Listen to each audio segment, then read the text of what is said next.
Aujourd'hui, dans le JT d'INRAE, le coup d'envoi du Salon de l'Agriculture 2020. Une rencontre avec Agroecodiv, une animation ludique autour des protéines, un focus sur le génie des procédés et pour terminer, l'agenda du jour. Donc, bienvenue sur le stand d'INRAE au Salon de l'Agriculture. Je suis très heureux de vous accueillir. C'est la première fois qu'INRAE est présent au Salon, évidemment. Après la fusion entre l'INRA et IRSTEA, on est heureux de présenter ce que notre établissement fait de mieux en matière de recherche, d'innovation, d'expertise, d'appui aux politiques publiques à travers 3 pôles que vous aurez l'occasion de visiter grâce au JT, le pôle agriculture, le pôle alimentation, le pôle environnement. C'est toujours le même principe. Nos chercheurs, nos chercheuses, les ingénieurs, les techniciens présentent au grand public des expérimentations, des petits jeux pour les sensibiliser à ce que fait la recherche, au questionnement sur lequel on est mobilisé.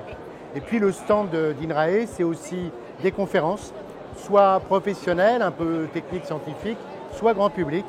C'est un colloque qui se tiendra mardi après-midi. C'est plein d'autres choses. C'est aussi un espace goût pour découvrir des recettes en s'amusant pour les enfants et pour les grands. Donc plein de bonnes raisons de venir visiter notre stand à partir d'aujourd'hui et toute la semaine.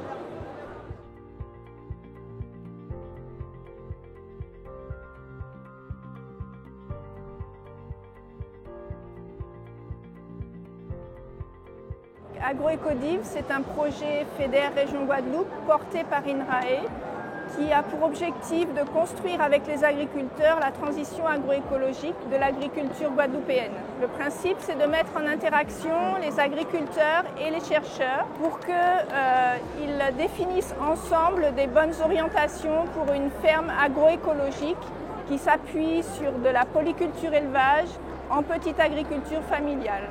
L'objectif, c'est qu'un agriculteur puisse vivre de son activité installée en agroécologie. Et il nous fallait du référencement, il nous fallait de l'information. Les agriculteurs cherchent en fait, avec la recherche, à mettre en application ces modalités innovantes. Et là, on peut observer les résultats et avec un minimum de risque pour l'agriculteur.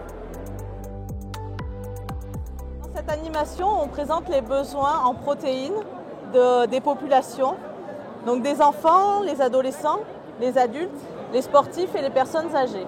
On souhaite montrer qu'effectivement les besoins sont différents en fonction des catégories d'âge. En général, les personnes sont surprises par la quantité de protéines nécessaires pour la personne âgée. On propose aux personnes de réfléchir à comment substituer une partie des protéines animales qu'ils consomment par des protéines végétales. Aujourd'hui, la population française mange à peu près un tiers de ses protéines journalières sous forme de végétaux et 2 tiers sous forme animale.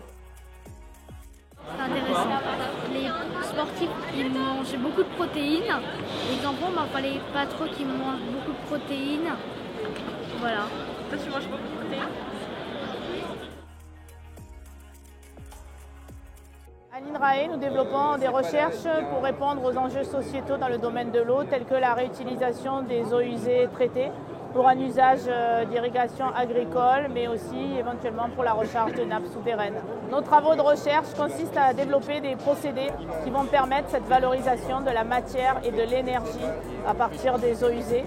On va avoir des flux comme l'urine très concentrés en azote et en phosphore, et grâce à des procédés, on est capable de produire de l'engrais sous forme solide ou sous forme liquide qui peut être directement valorisé sur les terres agricoles.